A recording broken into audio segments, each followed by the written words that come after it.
Heart beat scan ఒక్క second లోనే world class 640 slice CT scan ఇప్పుడు మీ విస్టా ఇమేజింగ్ బంజారా హిల్స్ లో. హలో అండి, వెల్కమ్ టు ఐ డ్రీమ్. ఈరోజు మనతో ఉన్నారు vegetable therapist, sun spiritual societies founder Vikramaditya గారు. వారితో మాట్లాడి షుగర్ వ్యాధి గురించి మరిన్ని విశేషాలు, సరికొత్త విశేషాలు ఈరోజు తెలుసుకుందాం. నమస్కారం అండి. సూర్యోస్మితల్లి. ఇప్పుడు షుగర్ వ్యాధి గురించి మాట్లాడుకోవాలి అని అంటే అందులో కొత్త ఉంది, మేము చూడని వీడియోసా, మాకు తెలియని ఇన్ఫర్మేషన్ అని చాలామంది చెప్తున్నారు. మరి వెజిటబుల్స్కి సంబంధించి మీరేమైనా లింకప్ చేయగలుగుతారా? షుగర్ వ్యాధి గురించి మాకు తెలియని విషయం ఏమైనా? అంటే మన శరీరం జన్మ తీసుకున్నామంటే ప్రారంధ కర్మలతో జన్మ తీసుకుంటాం. ఆ కర్మలను బట్టే మనకు మన తల్లిదండ్రులు ఎలా ఉండాలో అనేది కూడా మనం నిర్ణయించుకుని వస్తాం. అప్పుడు ఇవన్నీ నిర్ణయాలతో జరిగినప్పుడు మనకు అన్నీ తెలిసినా మళ్ళీ తెలుసుకుంటూనే ఉండాలి. కర్మ కొద్దీ పుట్టాం, మళ్ళీ ఏదైనా నాన్నని అడిగితే కొనివ్వలేదనుకో, ఇటు కడుపుని ఎందుకు పుట్టావు అని తిట్టుకుంటాం. తెలుసు కదా, కానీ తెలిసింది ఆత్మకి, భౌతిక దేహానికి తెలియదు. అందుకని పొరపాట్లు చేస్తూ ఉంటుంది, దానివల్ల ఇబ్బంది పడుతూ ఉంటాం. అందుకని మీరు కాయగూరలు, వెజిటబుల్స్ ఏవైతే ఉన్నాయో, ఇది భౌతికమైనటువంటి కాయ, ప్రాణంతో ఉన్నటువంటి కాయానికి కాయగూరలతో వైద్యం. దీని పేరు కాయగూరల వైద్యం. ఇవి మాత్రమే నయం చెయ్యగలవు, ఇంతకు మించి ఇంక లేవు. ఈ కాయానికి వచ్చినటువంటి సమస్యలని కాయగూరలతో మాత్రమే, నేను గట్టిగానే చెప్తున్నాను, కాయగూరలతో మాత్రమే నయం చెయ్యగలము. ఇంకొకటి ప్రత్యామ్నాయం ఇంతకు ముందు లేదు, భవిష్యత్తులో రాదు. ఓకే, మరి ఇప్పుడు మార్కెట్లో లభిస్తున్న మెడిసిన్స్ అన్ని కూడా తగ్గిస్తున్నాయి కదండి? తగ్గించట్లేదమ్మా, తగ్గుతున్నాయి అనిపిస్తున్నాయి అంతే, మళ్ళీ వస్తున్నాయిగా. అందుకనే అంటే ఎంత గట్టిగా ఎందుకు చెప్తున్నాను అంటే అమ్మా, మీరు మనం ఇంగ్లీష్ వైద్యాన్ని తీసుకుందాం. ఒక సర్జరీ చేయించాం, హాస్పిటల్కి వెళ్ళాం, వాళ్ళు అక్కడ మెడిసిన్స్ ఒకటే ఇస్తారా? ఒక న్యూట్రిషన్ వస్తుంది, డైట్ చెప్తుంది. మన ఆయుర్వేద శాస్త్రం ఏం చెప్పుద్దంటే లంకణం పరమౌషధం అంది. ఆయుర్వేద వైద్యంలో కూడా మందులు ఇచ్చిన పథ్యం ప్రమాణం, పథ్యంతో రోగ నివారణ జరుగుతుంది, మందులతో కాదు. మందులు సహాయం చేస్తున్నాయి, ఇవన్నీ హెల్పర్స్. ఓకే, ఇప్పుడు ఉన్నటువంటి వైద్యాలన్నీ కూడా మన శరీరంలో సెల్ఫ్ ఇమ్యూనిటీ లేకపోతే ఇవేమీ కూడా మనకి పని చేయవు. చేసినా లేకపోతే తాత్కాలికంగా మాత్రమే చేస్తున్నాయి, సప్రెస్ చేయటం, లేకపోతే బ్యాలెన్స్ చేయటం, మెయింటైన్ చేయటం తప్ప క్యూర్ అనేది మీ శరీరం చేసుకోవాలి తప్ప ఏవి చేయలేవు. ఈ కూరగాయలు ఏంటి అంటే, కాయగూరలు ఏంటి అంటే, మీ శరీరానికి ఆ ధాతువులకి, లేకపోతే ఆ కణాలకి, సెల్స్కి కావలసిన ఎనర్జీస్ని ఇవి మాత్రమే ఇవ్వగలవు. అందుకనే మనకి పథ్యం ప్రమాణం. పథ్యం లేకపోతే నువ్వు ఎన్ని రకాల మందులు వాడినా వేస్ట్. అలాగే మన అంటే ఇవి కర్మలతో వచ్చినాయి. ఈ కర్మల్ని తొలగించేటువంటి ఆ జ్ఞాపకాలు, కర్మ అనగానే మనకు జ్ఞాపకం, చేసిన కర్మ పెద్దదైనప్పుడు చాలా పెద్ద జ్ఞాపకంగా ఒక పెద్ద రోగంగా, దీర్ఘకాలిక రోగంగా బాధ పెట్టేస్తూ ఉంటుంది. అందుకని ఆ జ్ఞాపకాలని తుడవాలి, కడగాలి అంటే కాయగూరలతో మాత్రమే సాధ్యం. అందుకని దీనికి ఒక అద్భుతమైనటువంటి నామకరణం చేశా, లియో డైట్. లియో అంటే సింహరాశి, సింహరాశి అధిపతి ఎవరు? సూర్యుడు. ఆరోగ్య ప్రదాత అని అంటారు ఆయన. అలాగే మనం చేసినటువంటి కర్మ సాక్షి, అందుకని లియో డైట్. లియోకి ఒక చిన్న అబ్రివేషన్ అనుకోకుండా కుదిరిందో నేనే అనుకున్నానో తెలియదు, living energetic organ diet. Vegetable diet, living energetic organ diet.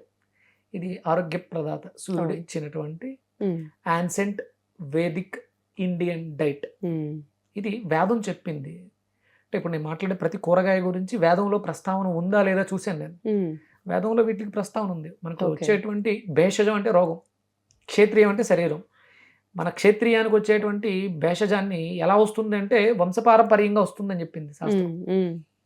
వాటిల్ని తీయగలిగినటువంటి ఏకైక ఔషధం కాయగూర. ఇది వండితే ఆహారం, వండకపోతే ఔషధం. అంటే మేమందరం ఆహారం దగ్గర ఆగిపోతున్నాం అంటున్నారు, దాని ఔషధంలా ఉపయోగించుకోలేకపోతున్నాం. మనకు వంటిల్లే వైద్యశాల, మనం నిర్వచనం చెప్తూ ఉంటారు, వంటిల్లే వైద్యశాల అయింది. వంటింట్లో ఉన్నటువంటి అవే ఔషధాలు అయినాయి. అవి ఎప్పుడు ఔషధాలుగా తీసుకున్నప్పుడు, ఆహారంగా మార్చుకున్నప్పుడు అది పదార్థం అవుతుంది. అది మనకి తృప్తినో లేకపోతే ఆకలినో తగ్గిస్తుంది అంతే. రోగ నివారణ జరగాలి అంటే మాత్రం ఔషధాలుగానే తీసుకోవాలి. ఇప్పుడు షుగర్ వ్యాధి వచ్చిన తర్వాత ఔషధాలే ఎక్కువ తీసుకోవాలి, ఆహారాన్ని తగ్గించేయండి అని చెప్తున్నారు. మరి ఆహారంలో కాయగూరలు కూడా ఉంటాయి కదా, ఏవి తగ్గించాలి, ఏవి ఎక్కువ తినాలి షుగర్ వ్యాధి ఉన్నవాళ్ళు? ఇప్పుడు అసలు ఫస్ట్ డయాబెటిక్ అనేది రావటానికి, ఉమ్, ఈ అతిమూత్ర వ్యాధి రావడానికి ప్రధానమైనటువంటి కారణం మీ శరీరంలో ఉన్నటువంటి జీర్ణ వ్యవస్థ చెడిపోయింది. ఉమ్, జీర్ణ వ్యవస్థ ఎప్పుడైతే చెడిపోయిందో మీరు ఏమేసినా అవి జీర్ణం కావు. ఉమ్, మందులు వేసినా మందులు కూడా జీర్ణం అవ్వాలిగా. జీర్ణం అవును. అయిన తర్వాత ఔషధంగా మారాలి. మీకు జీర్ణ వ్యవస్థే చెడిపోయింది, మీరు ఔషధం వేస్తే ఎందుకు పని చేస్తుంది? అందుకని మందులు పెరుగుతున్నాయి తప్ప రోగం తగ్గట్లే, తగ్గట్లేదు. రోజు రోజుకు పెంచుకుంటూ వెళ్తాం. దాంతోపాటు ఏం చేస్తున్నాం, ఒకసారి తింటే ఇబ్బంది అవుతుంది కాబట్టి గంటకు ఒకసారి తినండి నేను. ఉమ్, అసలే చెడిపోయినటువంటి మిక్సీ కొంచెం వేసాం, కాసేపు తిప్పాం, పళ్ళు పోయినాయి లోపల, అవును, కొంచెం వేసాం, మళ్ళీ తిప్పాం. మళ్ళీ తిప్పాం, మళ్ళీ వేసాం, మళ్ళీ తిప్పాం, మళ్ళీ ఏమైంది, అక్కడ పేరుకుపోయింది. ఆ పేరుకుపోయింది మొత్తం తిరగడానికి పని లేకుండా అయిపోయింది. ఉమ్, ముందు చెడిపోయిందని ఎలా బాగు చేయాలి? అందుకని మన ఆయుర్వేదం ఏం చెప్పుద్ది, లంకణం పరమౌషధం. రోగం వచ్చింది కదా, ముందు తిండాపు, ఫస్ట్ ఉమ్. కట్టిపెట్టు, ఏమి ఇవ్వద్దు, ఏమి ఇవ్వద్దు, క్లీనింగ్ ప్రాసెస్ చేయి. మరి షుగర్ వ్యాధి ఉన్న వాళ్ళకి షుగర్ పడిపోతుంది, ఏం తినకపోతే అని కనుక అంటారు. షుగర్ వ్యాధి ఉంటే షుగర్ లెవెల్ పడిపోతుంది, అంటే తగ్గిపోతుంది, ఉమ్, బాగా డౌన్ అయిపోతుంది. ఉమ్. అంటే ఎంతలో ఉండాలి? ఒక్కొక్క ప్రమాణం ప్రకారం 120 అని అంటున్నారు. 100 లోపు, 100 పైన. ఉమ్. అంతే కదా? ఆహారం తిన్న తర్వాత తినక ముందు రకరకాల లెవెల్స్ ఉంటున్నాయి. అంటే మీ శరీరానికి స్పృహ లేదా? ఉమ్, దీన్ని నియంత్రించుకునే అవకాశం లేదా? లంకనం పరమౌషధం ఎంత చేస్తాం అంటే మనకి అందుకనే తిథులు ఇచ్చారు. ఏకాదశి తిథి లంకనానికి మంచి ప్రమాణంగా చెప్పారు. అవును. నెలలో ఎన్ని వస్తాయి? రెండు వస్తాయి. 2 వస్తాయి. ఆ 2 చేస్తే సరిపోతుంది. అంటే పూర్తిగా తీసుకోవడం మానే, మళ్ళీ క్లీనింగ్ ప్రాసెస్ అని ఒకటి పెట్టాం కదా, జలం తీసుకోండి, ద్రవ పదార్థాలు తీసుకోండి, అవి క్లెన్జింగ్లో ఉంటాయి. మీ శరీరాన్ని శ్రమ పెట్టవు, అవి అరగాల్సిన అవసరం లేదు. ఉమ్, పల్చటి మజ్జిగ తీసుకున్నారు, లేకపోతే బార్లీని బాగా పల్చటి బార్లీ తీసుకున్నారు, జావగా తీసుకున్నారు, బియ్యాన్ని కొంచెం దోరగా వేయించి జావగా తీసుకున్నారు. ఉమ్, అవి మీకు ఏం కావాలి? ఎనర్జీ కావాలి. ఇప్పుడు మీరు పడిపోయారమ్మా, పడిపోయిన వెంటనే హాస్పిటల్కి తీసుకెళ్తే భోజనం పెడతారా? ఏం చేస్తారు? సరైన ఎక్కిస్తారు. సెలైన్ పెడతారు ఉమ్, కదా. ఇక్కడ కూడా అంతే, ద్రవ పదార్థాలు సెలైన్లా పనిచేస్తాయి, ఉమ్, రోగ నివారణ జరుగుద్ది. అవును. ఎప్పుడైతే అంటే మనం బ్రతకడం కోసం తినాలి. ఇప్పుడు వ్యవస్థ ఎలా అయింది? తినడం కోసం బ్రతుకుతున్నాం. ఉమ్, తద్వారా ఈ మహమ్మారి మా జీవితాల్లో వచ్చి పడింది. అవును. ఇప్పుడు ఒక్కొక్కరు ఒక్కొక్క తీరి, ఒక్కొక్క డైట్.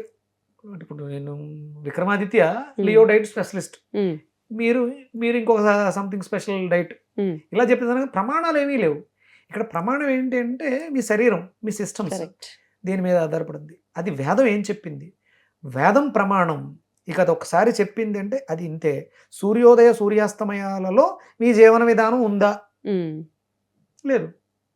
డయాబెటిక్ ఉన్న వాళ్ళందరూ చెక్ చేసుకోండి, వచ్చిన తర్వాత కదా, ఇంతకు ముందు మీ జీవన విధానం ఎలా ఉంది. ఉమ్, సూర్యోదయం నుంచి సూర్యాస్తమయం మధ్యలో మీ జీవనం ఉంటే అది మీకు ఎలాంటి అనారోగ్యాన్ని తెచ్చిపెట్టదు. అవును. అంటే మనం ప్రారంధ కర్మలు అంటూ ఉంటాం. ప్రారంధం అంటే నిన్న చేసిన తప్పుకి వాళ్ళ శిక్ష అనుభవిస్తాం. నిన్న సంపాదించిన ₹1,00,000 నిన్న చేసిన తప్పుకి వాళ్ళ హాస్పిటల్లో బిల్ పే చేసాం. ఉమ్, కర్మ, నిన్న చేసిన కర్మే.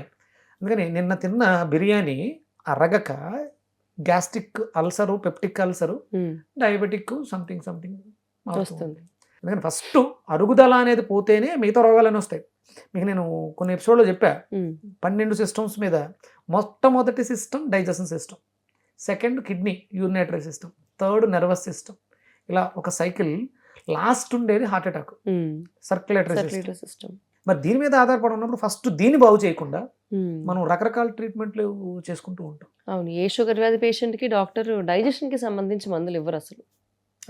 మీరు డైజెషన్ ఇంప్రూవ్ చేసుకోగలిగితే మీకు షుగర్ అనేది మీ కంట్రోల్లో ఉంటుంది. నార్మల్ చేయడం చాలా ఈజీ. ఉమ్, అందుకని ఈ కాయగూరల్లో ఆ అరుగుదల వ్యవస్థను మెరుగుపరుచుకోవడానికి అద్భుతమైనటువంటి ఔషధం బూడిద గుమ్మడికాయ. ఓకే. డైజెషన్ సిస్టమ్, మీకు ఏ కాంప్లికేషన్ అయినా ఎక్కడైనా ప్రారంభం డైజెషన్తోనే స్టార్ట్ అవుతుంది. కాబట్టి దీన్ని సరి చేద్దాం ఫస్ట్ బూడిద గుమ్మడికాయ. ఉమ్, బూడిద గుమ్మడికాయ రెగ్యులర్గా మనం జ్యూస్ తీసుకోవడం వల్ల డైజెషన్ ఇంప్రూవ్ అవుతుంది. ఇప్పుడు మీరు అన్నట్టు డయాబెటిక్, షుగర్ వ్యాధి, రక్తంలో మలినాలు పేరుకుపోవడం వల్ల రక్తం యొక్క ప్రసరణలో ప్యాంక్రియాస్ దగ్గర జరగాల్సిన ప్రక్రియ జరగట్లేదు. ఉమ్, అంటే నాకు మెడికల్ టర్మినాలజీలు తెలియదు, నేనేం పెద్దగా చదువుకున్నవాడిని కాదు. ఈ వెజిటేబుల్ థెరపీ మీద రీసెర్చ్ చేస్తున్నాను, పిహెచ్డీ చేస్తున్నాను, ఇవన్నీ నేను ప్రాక్టీస్లో ఉన్నాను. ఉమ్, నేను ప్రాణిక్ హీలింగ్ ప్రాక్టీషనర్ని, ప్రాణశక్తితో రోగాలు నయం చేసే ఒక ప్రాక్టీషనర్గా 13 ఏళ్ల అనుభవం ఉంది.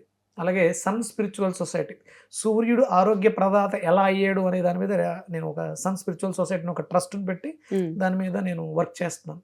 ఆరోగ్యం ఎలా మెరుగుపడుతుంది. ఉమ్, ఇప్పుడు వెజిటేబుల్ థెరపీ మీద ఒక 6 ఏళ్లుగా ఉమ్, ప్రాక్టీస్ చేస్తూ నేను కొన్ని లక్షల మందితో మాట్లాడి వాళ్ళ జీవన విధానాన్ని తెలుసుకుని వాళ్ళ జీవితాల్లో మార్పు తీసుకోవడానికి ప్రయత్నం చేస్తున్నాను. ఓకే. అంటే ఇక్కడ ఇదంతా ఎందుకు చెప్పానంటే ప్యాంక్రియాస్ మలినమైనటువంటి రక్తాన్ని స్వీకరించి, అంటే ఒక రక్తాన్ని స్వీకరించి తనలో ఉన్న మలినాన్ని దానికి ఇవ్వాలి.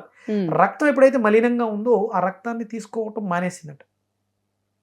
అప్పుడు తీసుకోలేదు, దాంట్లో ఉన్న వ్యర్థాలు దాంట్లోనే ఉండిపోయినాయి, రక్తాన్ని అందుకని పనిచేయటం మానేస్తుంది. ఈ ట్యాబ్లెట్ అనేది ఏదైతే ఉందో అది వేసి పని చేయను అనే మొండికేస్తున్న దాన్ని కొట్టి పని చేయించుకోవడం ద్వారా మరింత బలహీనపడుతుంది. దానికి ఇష్టం లేదు, రక్తం మలినంగా ఉంది కాబట్టి నేను పని చేయను అంటుంది.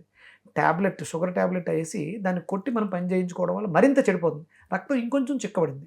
అంతేగాని మనం ప్రాబ్లమ్ని అడ్రస్ చేయట్లేదు. ఇప్పుడు మనం మన వెజిటేబుల్ థెరపీలో ఏం చేస్తాం, రక్తం చెడిపోవడం వల్ల కదా ప్యాంక్రియాస్ పని చేయట్లేదు, రక్తాన్ని శుద్ధి చేద్దాం. రక్తంలో మన శరీరంలో ఫైర్ ఎనర్జీ అది అరుగుదలను మెరుగుపరుస్తుంది. ఫైర్ తగ్గిపోయింది కాబట్టి అరుగుదల లేదు కదా, అందుకని బూడిదకు ముడకాయ ఇచ్చాం. రక్తాన్ని క్లెన్జింగ్ ప్రాసెస్లో లింఫాటిక్ సిస్టమ్ కదా, డ్రైనేజ్, ఈ రెండు కాంబినేషన్ పెడితే డైజెషన్ ఇంప్రూవ్ అయింది, బ్లడ్ క్లెన్జింగ్ అయిపోయింది, ఆటోమేటిక్గా షుగర్ కంట్రోల్లోకి వచ్చింది, ప్యాంక్రియాస్ పనిచేయటం మొదలు పెట్టింది. అంటే ఇప్పుడు షుగర్ వ్యాధి వచ్చి ఎన్ని సంవత్సరాలైనా వాళ్ళు ఇన్సులిన్ మీద ఉన్నా కూడా ఈ థెరపీ పనిచేస్తుంది, 100% పనిచేస్తుంది. ఇన్సులిన్ అనేది ప్రత్యామ్నాయం, అదేం సప్రెస్ చేస్తుంది, క్యూర్ చేయట్లే. ఇది లోపల నుంచి ఇంటర్నల్గా క్యూర్ చేసుకుంటూ వస్తుంది. మీరు ఈ మందులు వాడుకుంటూ మీ షుగర్ లెవెల్స్ తగ్గుతూ ఉంటాయిగా, ఆటోమేటిక్గా ఇన్సులిన్ అనేది తగ్గించేస్తారు. వాళ్ళకి కూడా అంటే ఎంత ఇవ్వాలి, ఎంతకాలం ఇవ్వాలని వాళ్ళకే తెలియదు. మీ యొక్క స్థితిని బట్టి, మీ ఆహార అలవాట్లను బట్టి డాక్టర్లు రాస్తున్నారు. వాళ్ళు ఏం తప్పనక్కర్లే. నాకు ఒంట్లో బాగాలేదని నేను హాస్పిటల్కి వెళ్తున్నాను, ఆయన వచ్చి మన తలుపు కొట్టి రోగం ఉంది రాయట్లే. మన జీవన విధానంతో మనల్ని మనం పాడు చేసుకుని హాస్పిటల్కి వెళ్తున్నాం. వాళ్ళకి తెలిసింది వాళ్ళు చేస్తున్నారు. నాకు దీనికి ఒక అద్భుతమైనటువంటి సూత్రం చెప్పారు మా గురువుగారు. వాళ్ళు నేర్చుకున్న విద్య నాకు అబ్బిన విద్య, ఇది నాకు అబ్బింది, నేను నేర్చుకోలే. ఇది అందరూ నేర్చుకుందామంటే వెజిటేబుల్ థెరపీ అందరికీ రాదు, కానీ అది ఎవరైనా నేర్చుకోవచ్చు. అది నేర్చుకున్న విద్య, ఇది అబ్బిన విద్య. నీకు కూడా అబ్బుద్ది ప్రాక్టీస్ చేస్తే. నీ శరీరం ఎవరికి బాగా తెలుస్తుంది అంటే నీకే బాగా తెలుస్తుంది, నీ ఒంట్లో ఏం జరుగుతుందో నీకే బాగా తెలుసు. నేను పైనుంచి చూసి కొన్ని చెప్పగలను. ఇంకొకటి, ఇక్కడ మన వెజిటేబుల్ థెరపీలో సిద్ధ వైద్యం ఎలా ఉపయోగపడుతుంది అంటే అరచేతుల్ని చూసి, మొహ కవలికలను చూసి రోగాన్ని చెప్పొచ్చు, తద్వారా లోపల ఉన్నటువంటి సమస్యను పరిష్కరించవచ్చు. కాయగూరల వైద్యానికి ఉన్నటువంటి గొప్ప ఇది. ఇప్పుడు మీకు డయాబెటిక్ తగ్గడానికి ఎన్ని వచ్చినాయి మెడిసిన్స్, ఫుడ్, ఒక బూడిద గుమ్మడికాయ, ఒక బీరకాయ, ఇవి రెగ్యులర్గా ఉదయం సాయంత్రం 2 పూట్ల తీసుకోండి. ఒక నెల రోజుల తర్వాత మిమ్మల్ని మీరే, అంటే ఒక వారం రోజుల్లోనే మీకు తెలిసిపోద్ది, 3 days చాలు. ఈ బీరకాయ, బూడిద గుమ్మడికాయ హీట్ని పెంచి డైజెషన్ ఇంప్రూవ్ చేసి బ్లడ్ క్లెన్జింగ్ చేయడానికి 1 day, మార్నింగ్ ఈవినింగ్ 2 times తీసుకుంటే నెక్స్ట్ డే మార్నింగ్కే రిజల్ట్స్ ఇచ్చేస్తాయి. పచ్చిగా తీసుకోవాలి, పచ్చి రా వెజిటబుల్స్. డయాబెటిక్ అనేది అంటే ఇంత పెద్ద వ్యవస్థలో, భారతదేశంలో 140 కోట్ల మంది జనాభాలో 80-85% డయాబెటిక్ ఉంది.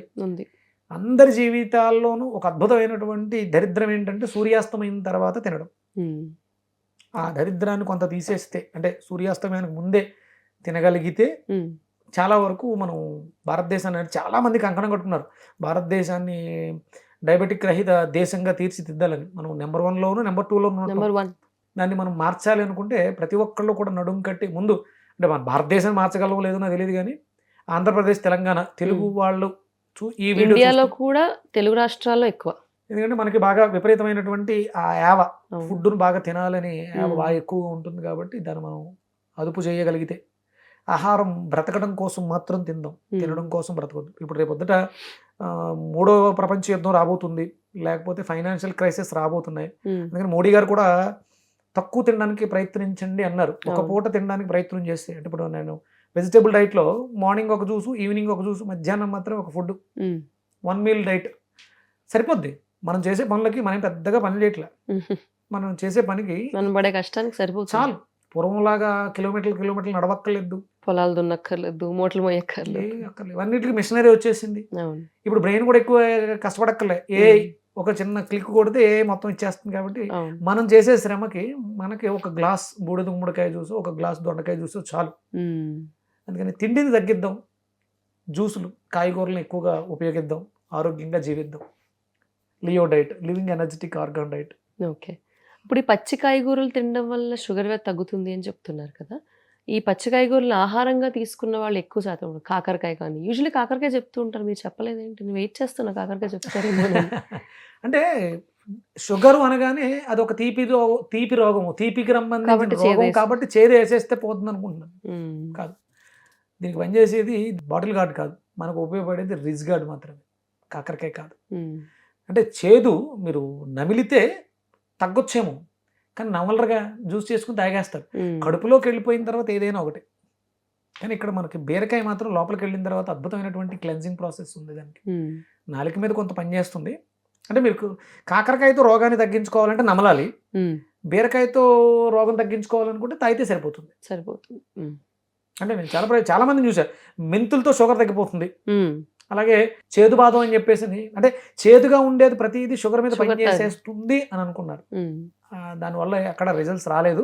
బీరకాయ వల్ల అద్భుతమైనటువంటి రిజల్ట్స్. బ్లడ్ క్లెన్జింగ్, రక్తం శుద్ధి అయితే షుగర్ చాలా వరకు తగ్గుముఖం పట్టేస్తుంది. రక్తం మలినంగా, మీకు షుగర్ తగ్గట్లేదంటే మీ రక్తం మలినంగా ఉంది, మీరు ఎక్కడో ప్రాసెస్ తప్పు చేస్తున్నారు. బీరకాయతో 100% ఎంతో కొంత, అంటే మీరు చేసేది ఇప్పుడు 200 grams తాగాలంటానమ్మా, 200 grams బూడిద గుమ్మడికాయ, 200 grams బీరకాయ కలిపి తీసుకుంటే చాలా వరకు రిజల్ట్స్ బాగా వస్తాయి. రావట్లేదు అంటే మీ క్వాంటిటీ సరిపోవట్లేదు.